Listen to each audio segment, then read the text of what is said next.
Let's get straight to the topic. Tirahin na natin to. Well, ito na yung exciting part. Yung mabubuo ngayon na Gilas Pilipinas. Grabe. Ito na yung pinakamatatangkad at posibleng pinakamalakas. Na kahit pa on the process yung papeles ni Benny Boatwright, at least meron tayong positive na nakikita at development. Then for sure si Kai Sotto babalik na by next year. Tapos nga itong si Ange Kwame, by 2026, eligible na siyang maging isang local. Samahan pa ni Junmar Fajardo, AJ Edu, at itong si Quintin Millora Brown.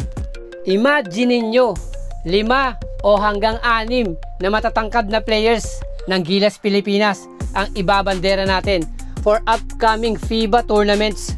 From 6'9" pataas ang average height ng 6 na big man ng ating Gilas Pilipinas na yan. And I think this is the time na pwede nang maglaro yung mga naturalized player natin dyan sa PBA. Kahit pa may restriction. Dahil dito mas mabubuo yung chemistry ng mga local players natin. Kasama tong mga Gilas naturalized import. Kahit pa nga magkakaibang team yung kanilang nilalaroan sa PBA, I think malaking tulong na yun. At ganun din sa ating mga local players. Mas tataas yung kanilang kumpiyansa kapag mga international import at malalaki ang kanilang nakakalaban.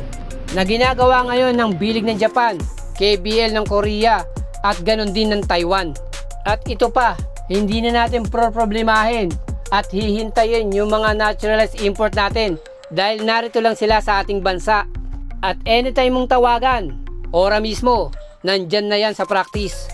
Kung gusto lang talaga ng SBP at ni Coach Tim Cone na mas lumakas pa ang Gilas Pilipinas, maging competitive, at yung chemistry matagal nang sinasabi ni Coach Tim Cone, for sure, mabubuo yun dito mismo sa ating bansa.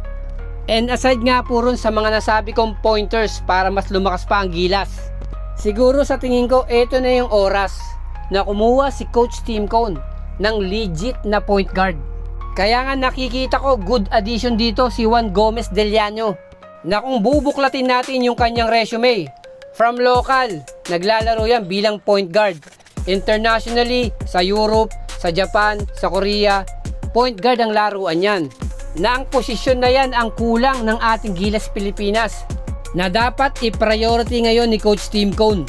Dahil nga kompleto na siya ng mga wing at big man. And just to make it complete, dapat meron talagang legit na point guard. Yung katulad nga po nila Jason Castro, Paul Lee, at Jimmy Alapag. Yung mga point guard na yan, kinatatakutan yan at ginaya pa ng ibang kupunan dito sa Asia. Na para din makalaro sa natural na posisyon itong sila Scottie Thompson, Chris Newsome at CJ Perez na mga kapwa combo guard. At yung spacing na hindi natin nakita this past previous Gilas Pilipinas games. Kapag nga meron pong point guard, siguradong magbe-benefit yung mga big man natin. At yung depensa ng kalaban, posibleng magkukolaps yan. Na hindi po puro triangle offense, posible na rin yung pick and roll. Na sa tingin ko magiging effective dito ang ating Gilas Pilipinas kasi nga puro matatangkad ang ating players. At mas lalabas ngayon na mas unpredictable ang ating Gilas Pilipinas na sa parating na FIBA World Cup qualifiers.